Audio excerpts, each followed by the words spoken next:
Palestinian teen charged with assault after slapping an Israeli soldier. A crime or brave resistance to an occupation? I'm Imran Garta and today's newsmaker is Ahad Tamimi. She may only be 16 years old, but to many, Ahad Tamimi is a hero, a brave young woman standing up to an illegal occupation. Or is she a criminal? 2 weeks ago, she slapped an Israeli soldier in the face after they injured her cousin. She's now been charged with assault and faces time in jail. Tamimi's family say it's an attempt to break her as a symbol of resistance, but critics say she's just a teenager who's being manipulated by her family and robbed of her childhood. In a moment, we'll speak to her lawyer and debate what impact her trial will have. But first, this report from Shoaib Hassan.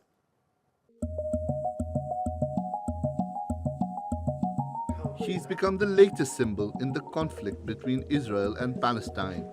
Ahad Tamimi is currently under arrest and in the custody of the Israeli army after this incident.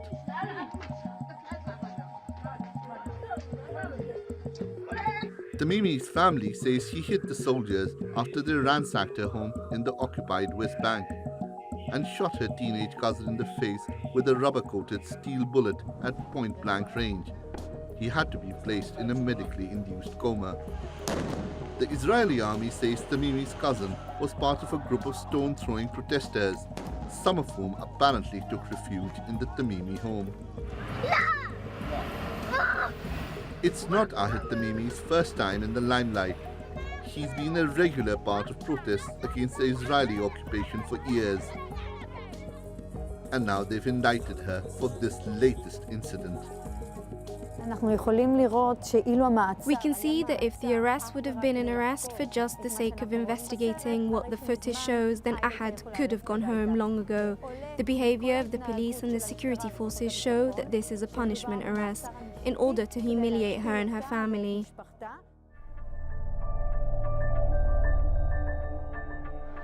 Just days earlier, dozens of Israeli soldiers were filmed dragging this Palestinian boy. Fawzi al-Junaidi was arrested last week, also during protests in the West Bank. But he denied being part of them and said he was just going out to get groceries. Junaidi was later released without charge. He said he was beaten up during his detention. Israeli security forces are coming down hard on the protests that broke out after US President Donald Trump recognized Jerusalem as Israel's capital. That decision enraged Palestinians, who have always claimed East Jerusalem as their own, and brought hundreds of young people like Tamimi out on the streets in the face of the Israeli military. A majority of states at the UN recently condemned the US decision on Jerusalem. That appears to have encouraged the protesters. The question now is whether the arrest of this high-profile Palestinian teen will embolden them even further. Shoaib Hassan, the Newsmakers. Well, I'm joined now by Ahad Tamimi's lawyer, Gabi Lasky. She's a human rights attorney in Tel Aviv. I thank you very much for joining us.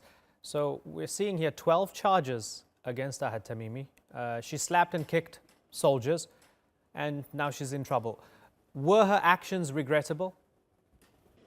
When we're dealing with a military case, regarding resisting the occupation, I don't know if exactly the right question is if her actions are regretful. We can say that if someone makes a criminal offense, they have to indict them, but of course they have to take into consideration everything that is around it. As we're saying, the occupation, and the fact that the soldiers were in her backyard. Right, yeah, just and trying that her cousin was shot with a rubber bullet just... Certainly. I'll tell you what I'm trying to distinguish here. Are you arguing in her defense that what she did might have been wrong and regrettable, but it was provoked and had a context, which is military occupation, or that her actions were entirely justified as legitimate resistance against occupation?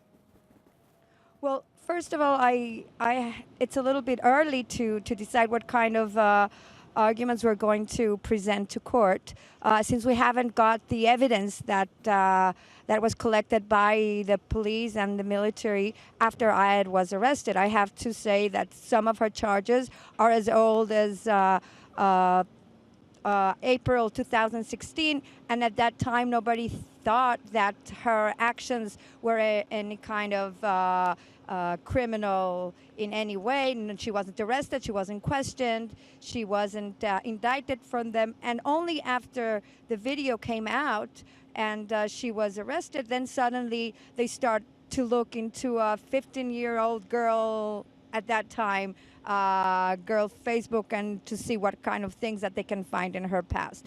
So we have to get all the evidence, and then we will decide what kind of defense we will present in court. Of course, it will have elements of the fact that she was born into occupation, and it is rightful to resist occupation with your bare hands. And we will also bring to the court the fact that settlers commit the same kind of offenses, and in most cases they're not detained or arrested, and of course they are not sent to prison for a long period of time because of those actions. My next question is about your trust in the system. Do you believe, as her lawyer, that she will get a fair trial in this military court?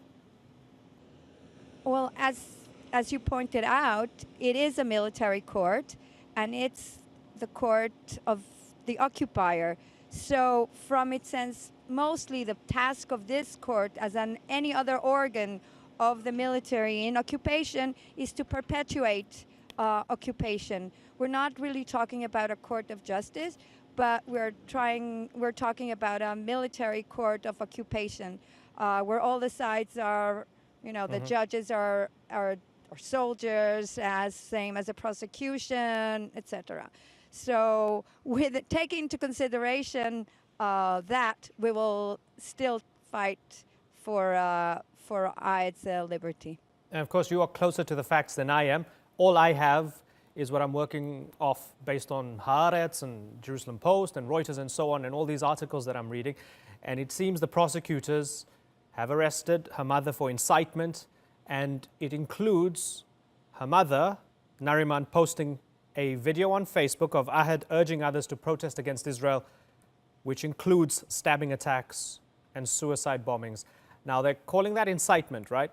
Do you accept that this will invariably be brought up and that it might well strengthen their case against Ayed? Well, it will be brought up. Regretfully, as in other cases that I am dealing with now, the fact that the translation of what Ayed said in Arabic is not what they are presenting in the indictment, that is something that we will show during the trial. And it is not the first time that even in a military court where every person that is brought here is an Arab speaker, the translations are not good enough in order to present really what was said in the video. So they will, since it's in the indictment, they will try to show it. But of course, we're working on a professional translation to show that the things that are written there were not said in the way that they were presented. Very finally, if you lose, do you expect and actually her... don't represent incitement at all. Certainly. Very finally, if you lose, do you expect her to spend a lot of time in jail? Well, that was the point, actually, of trying to find other offenses for Ayed, because actually we were able to release Noor, Ayed's cousin, from a request of the prosecution to keep her in detention until the end of her trial. And she's charged only with what you can see in the video. So it means that even in the court's eyes, it is possible to release someone because of the actions of the video. So since the prosecution probably was aware of that, they tried to find other charges in order to make her case more hard, and so if in the sense that if she's found guilty, the the prosecution wants to keep her in detention for as long as possible. Okay, well, Gabby, we'll be following the news very closely. And we thank you very much for talking to us. Gabby Lasky, the Tamimi family lawyer, joining us there. Thanks a lot. Let's bring in two new guests now to debate the topic. We've got Ben White in London. He's an author of several books about the Israeli-Palestinian conflict. And Jeffrey Alderman. He's a professor of Jewish history and politics at the University of Buckingham. I thank you both for joining us. Jeffrey Alderman, if I can begin with you first, does Israel really need to be defending itself against the slaps of a 16-year-old? You know, in London, from where I'm speaking, we have soldiers guarding certain buildings. And if a 16-year-old child were to go up to one of these soldiers and give the soldier a slap and a push and a shove, that child would be arrested and brought up before a court. So what happened in Nebi Salah, the village in question, is no different from what would happen in London. Ben White, the same thing would have happened in London. Well, to say the situation is no different is a bit ridiculous, really, because Nabi Salah is in the West Bank, which is under Israeli military occupation. It has been for half a century. Ahad Tamimi has only ever known foreign military rule from the Israeli occupational authorities, as has her father, also only known Israeli military rule. That's an Israeli military occupation that has facilitated the colonization of Palestinian land, including the land of the Nabi Salah community as well. Therefore, sort of to try and make an analogy with London doesn't really make sense. Of course, if a child was arrested in London for slapping a policeman, for example, that child would be subject to a civilian legal proceedings, whereas Ahad Tamimi, as are other Palestinian children and Palestinian adults, are subject to Israeli military courts, a court system that has been slammed by Palestinian, Israeli and international human rights groups for its conviction rate, which one study a few years ago put it above 99%. Okay, so Jeffrey Alderman, clearly London is not the West Bank. And if we just factor in the additional context that here's a girl who's legally still a kid, just a week before they shot her cousin in the face and put him in a coma, shouldn't the military court be taking all of this context into account before dealing with her? It's a very different situation to compare it to an unprovoked attack in a city that's not under military occupation. Oh, I think the military court should take all that into account and should also take into account the conduct of this child's parents. This child should be in school, not out on the streets slapping Israeli soldiers. Ben White, she should be in school.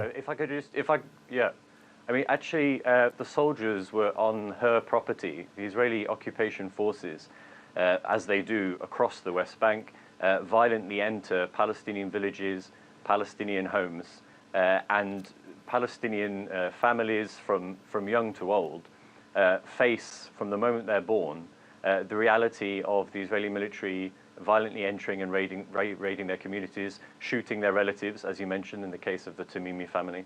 And in the case of Ahad Tamimi, I mean, actually, although it's gained, notoriety and the video attracted a lot of views, most of the core aspects of this case are depressingly routine. The fact that the Israeli forces conduct arrest raids in the middle of the night, the fact that Israeli forces snatch Palestinian children out of their bed and subject them to military prosecutions. Israel is unique in the world, in fact, in systematically prosecuting children in military courts, hundreds of them every single year. Jeffrey Alderman? I think we have to put some historical context into this. The Israeli military authorities in Judea and Samaria are carrying out duties in succession to the British, who were the mandatory authorities. They're not carrying out their duties in succession to the Jordanians, who were indeed in illegal occupation of this area.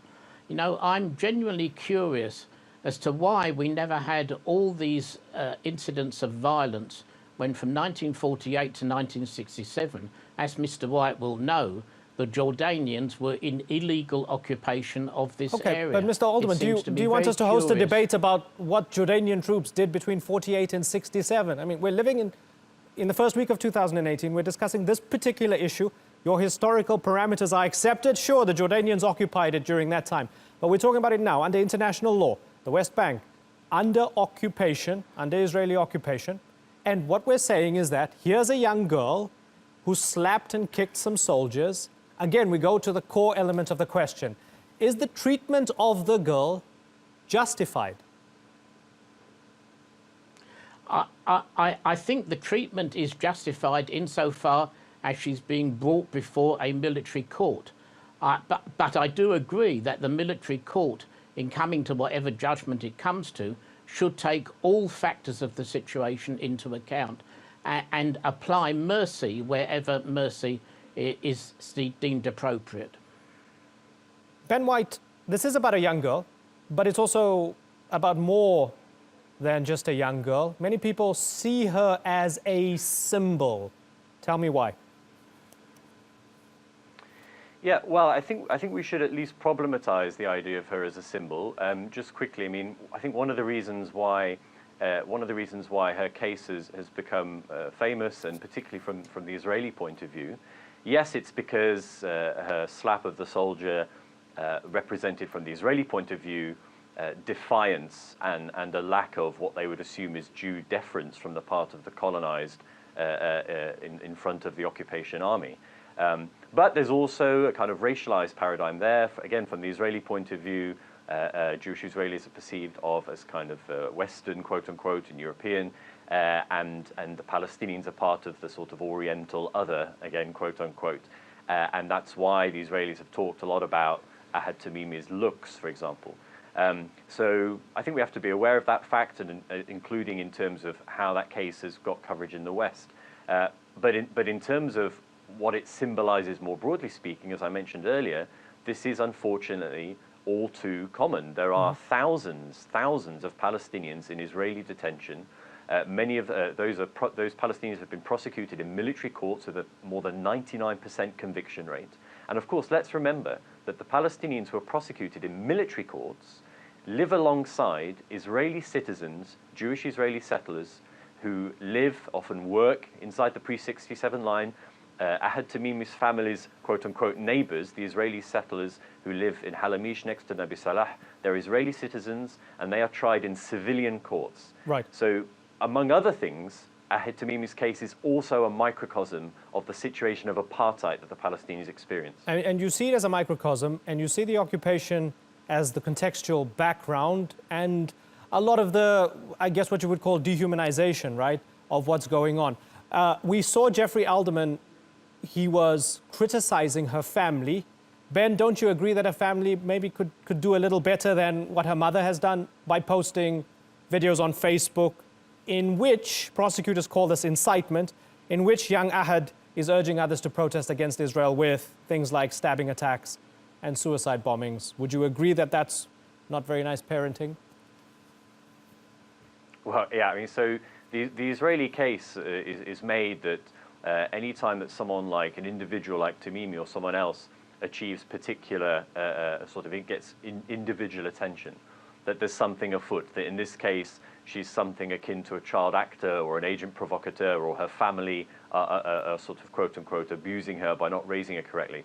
And apart from a lot of racism that goes into this, there's a basic assumption that nothing actually untoward or wrong is happening in the occupied Palestinian territories, that there isn't really an occupation at all for some people, that, as we heard from your other guests, the West Bank is so-called Judea and Samaria, part of the quote-unquote liberated territories after 67. So if you don't share the paradigm of military occupation, if you don't share the paradigm based on the reality on the ground, the brutal reality on the ground, then you're obviously ill-equipped to actually understand or interpret the defiance, anger, and agency of Palestinians on the ground when they resist. Talking about the agency of the Palestinians on the ground, Jeffrey Alderman, we've seen Israel very legitimately over the years say, hey, we don't want bombings. We don't want Palestinians to attack us with guns. They say we don't want Palestinians to attack us with stones.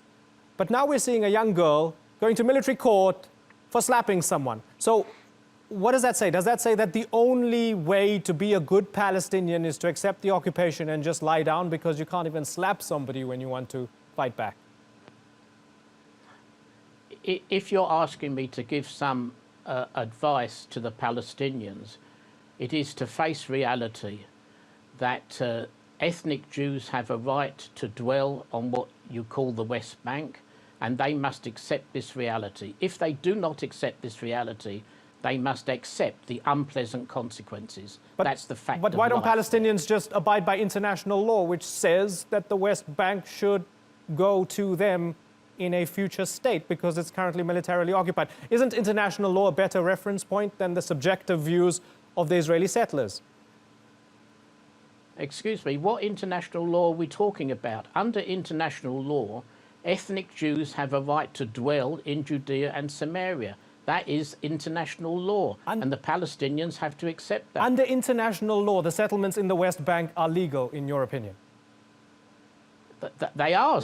Many of them, of course, were approved by the British mandatory authorities between roughly 1921 and let's say 1939. They were actually approved by the mandatory power, Britain, and that was approved in turn by the then international body, the League of Nations. So you're not going to tell me that these Jewish settlements are illegal. They were actually permitted by the mandatory authorities. No, and I appreciate your knowledge of the 1920s and the League of Nations. How about we fast forward to the United Nations and UN Resolution 2442 and beyond, and the fact that the United Nations, you can't tell me the United Nations doesn't see the West Bank as militarily occupied, because then otherwise we're coming at this conversation from very different universes, aren't we? We are, I think. Resolution 242 is quite clear that as part of an overall peace settlement, Israeli armed forces, I'll repeat that, Israeli armed forces must withdraw from occupied territories. Let's not worry for a moment whether it's all the occupied territories or not. It doesn't say anything about Israelis withdrawing, and it certainly doesn't say anything about Jews having to withdraw. Incidentally, Resolution 2334. Yes, please do. Okay, come in, Ben. Yeah, so no, sorry. I mean, I think we need some clarity after this rather sort of selective historical meandering. I mean, the international legal position on settlements, Israeli settlements in the occupied Palestinian territories, is really pretty categorical. And I'm not going to list all the different UN resolutions or the position of the International Criminal Court in The Hague and so forth. I mean, it's suffice to note that in the early months of Israel's military occupation of the West Bank and Gaza Strip in 1967, an Israeli official, a legal advisor to the Israeli Foreign Ministry, himself told the government that to settle the occupied territories with civilians, to colonize this land, would be in contravention of international law. The international legal position is really clear. And I think we also need some clarity with respect to the other guests' attempts to talk about how, quote-unquote, ethnic Jews have the right to live in the West Bank. It's actually... Yes, they do. It's actually really not the point. But this is not the point. This is to completely change the goalposts. Israel, the state, does not have the right under international law to settle the occupied territories. And Israel does also not have the right, as no country has the right, to maintain a regime of apartheid, colonization, and segregation, as is the current reality in the occupied Palestinian territories. That is a reality that's been going on for decades, where Palestinians and Jewish Israeli settlers have got different rights, ironically, based on their ethnicity and national origin.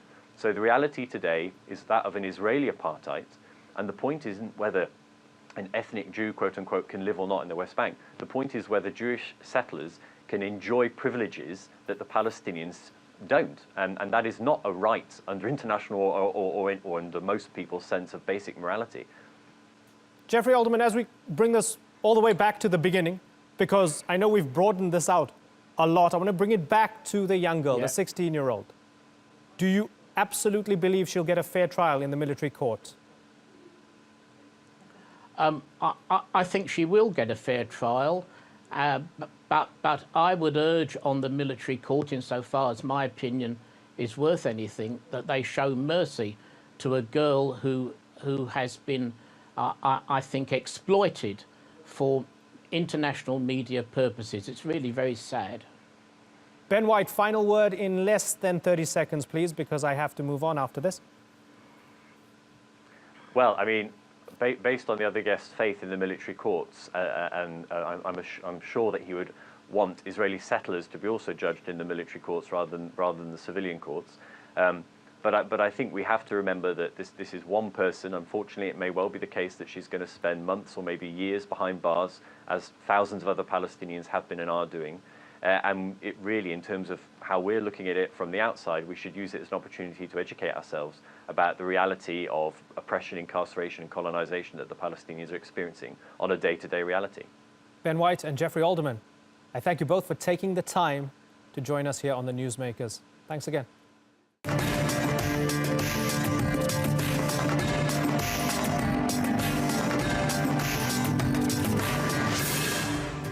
Still ahead on the Newsmakers, China shuts down its ivory trade. Will Beijing's ban save thousands of elephants from poachers?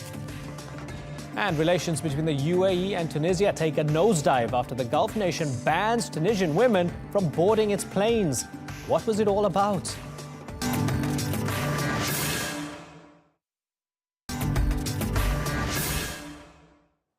Welcome back to the Newsmakers. Every year, around 30,000 elephants are killed by poachers, and a significant proportion of the ivory ends up in China.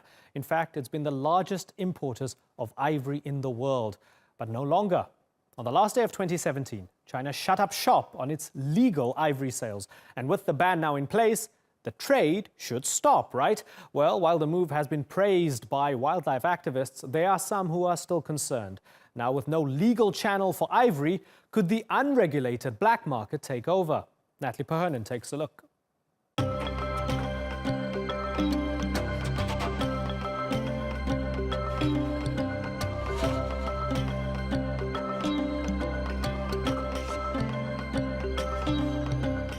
Preserving the African elephant has long been a goal of international conservation,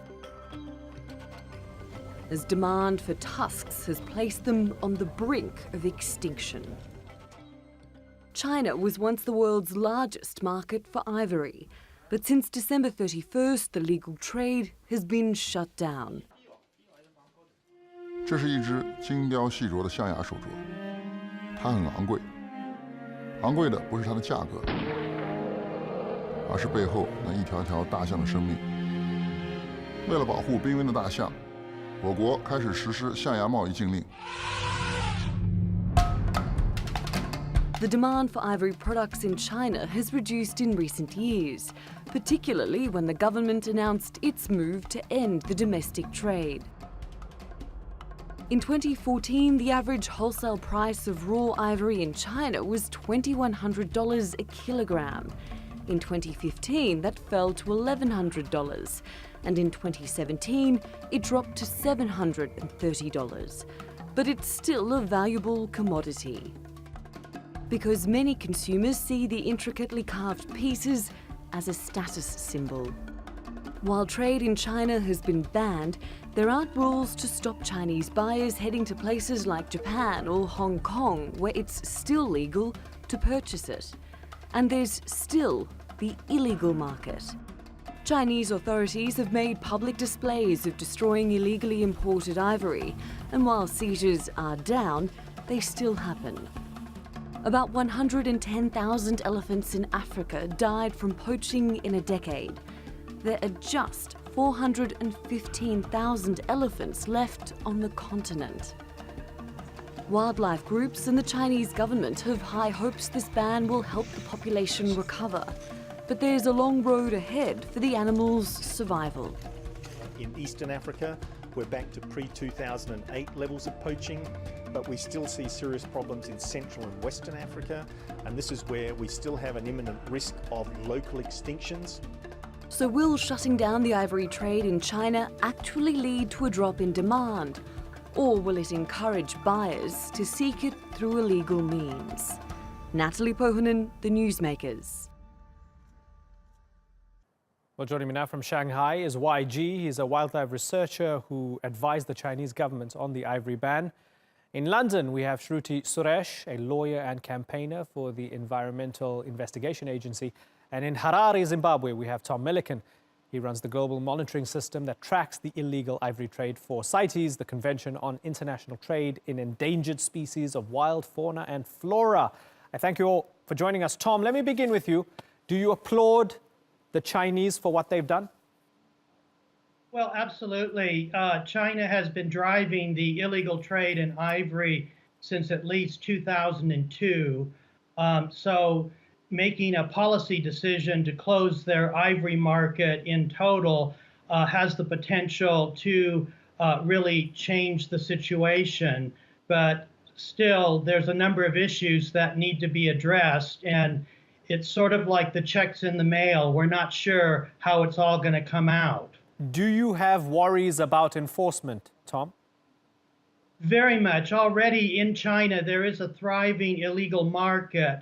The more observable part of it in physical markets and on the internet is gradually retreating. But there is at the moment a rather impenetrable social media channel in which, much like WhatsApp in China, there is WeChat, and there are individual groups that are being set up to sell ivory, which, unless you're a member of the group, you can't observe what's going on. And so far, we haven't seen a lot of law enforcement success. So already there is a ready-made channel for illegal ivory trade to continue in China. Right, that's a good point. And this is very worrying. Right. YG, so, you know, China had, what, 172 ivory carving factories and retail outlets. They will close. I guess that's good news. And it's probably easy to do that in a place like China. But what about what Tom is saying, where you have these social media channels like WeChat, where black market can thrive? And of course, you have this immense cultural value of ivory that's deeply embedded in the society. Is it going to be very tough to actually physically get rid of the ivory trade? Yes, I think so. Because as for the illegal part of the ivory, as we all know, what we can ban are those illegal ones. But for illegal ones, they are illegal because they have already been banned according to what the illegal means. So what we need further to do is to tackle those illegal ivory trade and make sure that it do not contribute to the poaching and the further illegal trade. Shruti, how much of a difference will this make globally, given that China has made this decision right now? This makes a huge difference. China's policy change is one of the most critical contributions to elephant populations, both in Africa and Asia. But I completely agree with Tom that a policy is a policy on paper. It's meaningless if it isn't implemented. And what we need to see now is the Chinese government prioritizing enforcement. And when I say enforcement, I'm talking about arrest, prosecutions of individuals and businesses involved, and the seizure of proceeds of crime. The objective of this is to ensure that ivory trafficking and any form of ivory trade is a high-risk business. Right now, criminals think it's easy to traffic ivory all the way from Africa to China. So we need to make sure that it's too high risk for them to indulge in this crime in the future. Tom, looking at some of the poaching numbers in a place like Kenya, for example, 390 elephants killed in 2013, according to the best estimates. By 2017, that number fell to 46. Now, that's good news, but is it because the demand went down in places like China, or is it because authorities are doing something right in a place like Kenya as well? Well, what you get is when, law enforcement is beefed up in terms of anti-poaching in a country like Kenya, then it pulses out and moves somewhere else. I mean, we're aware that at the same time that Kenya's numbers are going up, that serious elephant poaching continues in Central Africa. We've seen record losses in parts of Southern Africa. It shifts around. And this is the issue. And as Shruti just said, I mean, Chinese transnational criminal syndicates are heavily embedded in the trade in Africa. And in fact, I think it's pretty safe to say that they actually control the export out of Africa at this time. And this is an incredible development we've never seen in the post-colonial period, where the country that has the greatest demand is also very much in charge of the supply that is leaving Africa. And this very much confounds the situation. Okay, so YG, does the Chinese state have to do more in trying to clamp down on those who might be involved in criminal syndicates that come from China and they're involved in Cameroon or Gabon or wherever, as they are involved with the actual poachers themselves? Yes, definitely. And what Chinese government is doing is just broadcasting the information about the illegal trade. Whenever a Chinese travel abroad to Africa country, if they are using China Mobile, and they will get a message about do not buy illegal ivory in the local market. And also, I want to mention about the range states, the African country which have elephants. I did statistics. Some range states in Africa do not put African elephant in the highest protection level. Botswana, Zimbabwe, Mozambique, Namibia, Zambia, Cameroon, and Central Africa, just to name a few. All these countries hold over 80% African elephant out of total. In other words, range states which put African elephant in the highest protection level holds less than 20% African elephants. Okay, so Shruti, is that also a core problem here? These actual states within Africa not taking the threat seriously enough? Well, the good thing in Africa right now is you have a coalition of African elephant range states of 29 governments coming together supporting an international ivory trade ban and the closure of domestic ivory markets. So you have, for the first time in several years, a growing consensus in Africa that you need to see ivory markets closed. Now, there is no doubt a problem of lack of capacity, lack of enforcement, even lack of will in terms of actually looking at the criminal syndicates operating in some of these African countries. And the issue of ivory trafficking is an issue of organized criminal transnational trafficking. So no single country, no single government, no single organization can solve it in itself. So it does need African governments cooperating with transit countries and destination countries all along the trade chain to solve this problem. So it's not just a problem about China. It is very much a problem about involving all the players along the trade chain to comprehensively tackle the ivory trade. And Tom, Hong Kong's not covered by this law, so if I was a criminal, wouldn't I just find a way to game the system through Hong Kong? Well, we know that is happening. Hong Kong is a major gateway into China and a transit point. But equally, so is Southeast Asia, Vietnam in particular, Laos now. It's shifting around. It's a very dynamic time. And we're even seeing now ivory processing is sort of fleeing the hot spots in Asia and coming to rest in Africa.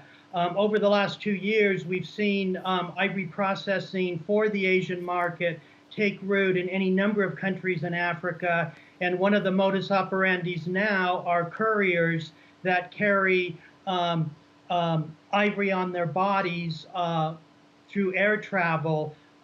Perhaps $20,000 worth of ivory can be hidden on your body, and as long as you have no metal, you go through all those metal detectors. There's almost no collaboration along the trade chain. Hong Kong has busted on 30 different occasions people coming out of Zimbabwe on the same flights over a 3-year period, wearing specially made vests, hiding ivory, and on not one occasion has the Hong Kong government contacted their Zimbabwean counterpoints to say, I think you better monitor this flight.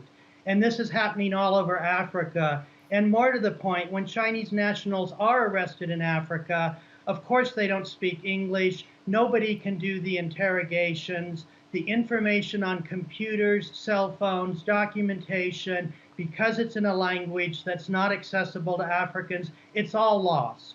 Right. And I think China needs to step up to the plate and deputize special wildlife agents that are assigned at various embassies in Africa so that when high-profile criminals are arrested, that these individuals are engaged to come right in and cooperate with their African counterparts, do the interrogations, translate all that information that's going to unravel how these criminal operations and syndicates are operating. And until we see that, we're not going to be out of the woods on ivory trade. Some fascinating information there, particularly with regards to the ivory mules. Thanks for sharing that with us. Shruti, so we've heard about Vietnam, we've heard about Laos. Japan isn't really joining the international consensus when it comes to the ivory trade. Is that your biggest worry, that some countries just don't care? Yes, Japan is a bit of an outlier at the moment. As I said before, there is a growing international consensus for the closure of domestic ivory markets in Africa. We've seen the US do it.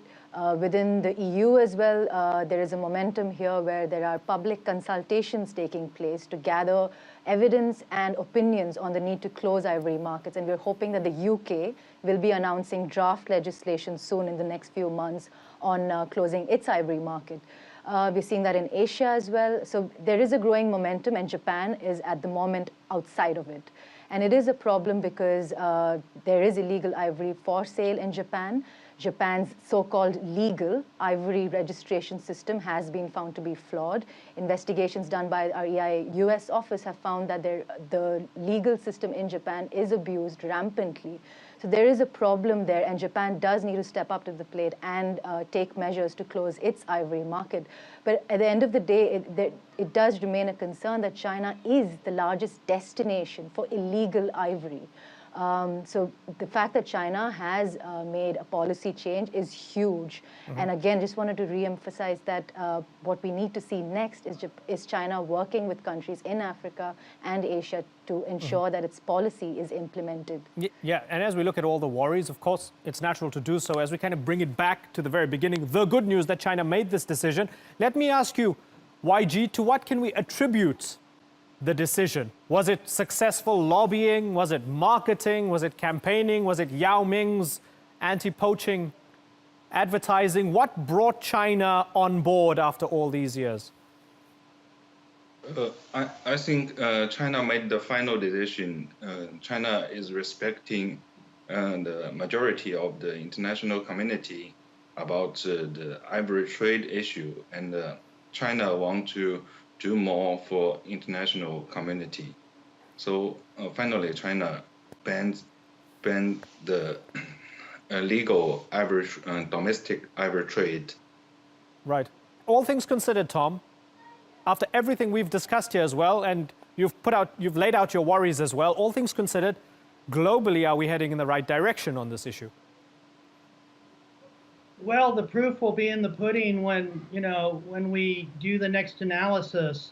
The monitoring system I run on illegal ivory trade through 2016 was showing the highest levels going into trade. We'll be doing an analysis later this new year, take it through 2017. But so far on the ground here, we're not seeing, other than isolated places, a massive shift yet. So I don't know how to predict this.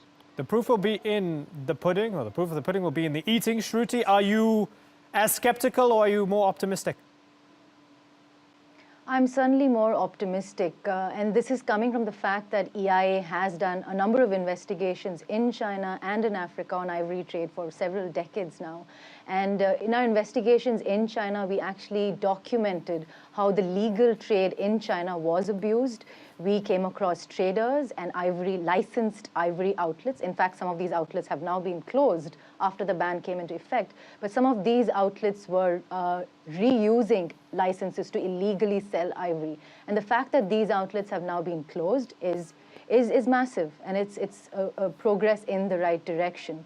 But at the same time, a few months ago, we published a new report called the Shuedong Connection, where we documented large amounts of ivory going from Mozambique, being smuggled all the way across to mainland China, to a particular town called Shuedong in China.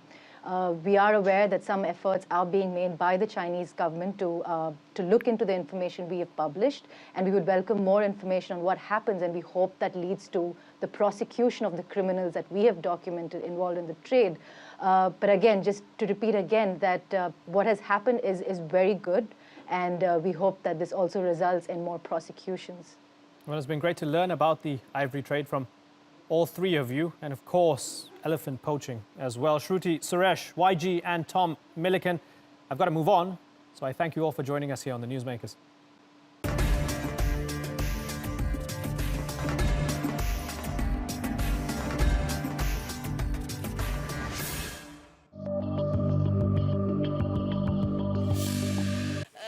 We are against these sudden decisions that have no explanation. If you have a problem with Tunisia, treat it away from the women of Tunisia. Why are only Tunisian women banned from entering the UAE? It's an unusual political spat. Last week, the United Arab Emirates banned Tunisian women, yes, just women, from flying or transiting through its territory. They cited security reasons, saying a terrorist threat was behind the decision. But rights groups called the measure discriminatory and racist. And in response, Tunisia banned all Emirates flights to and from Tunis, while the country's foreign minister is demanding a public apology. Well, to help make sense of all of this, I'm joined now from Tunis by Mohammed Dia Hamami. He's a research consultant and Tunisian affairs analyst. Thanks so much for joining us, Mohammed. Did the ban itself initially shock you?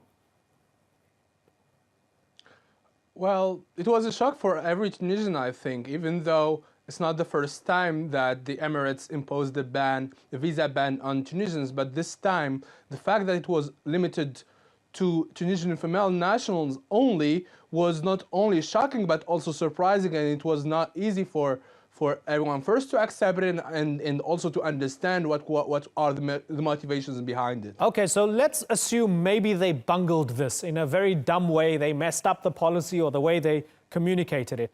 However, afterwards when they said, well, there are specific security threats and possible terrorist acts, were you inclined to maybe give them the benefit of the doubt, especially since about 3,000 Tunisians ended up joining Daesh over the past few years? Maybe they had some specific intel. Is that possible?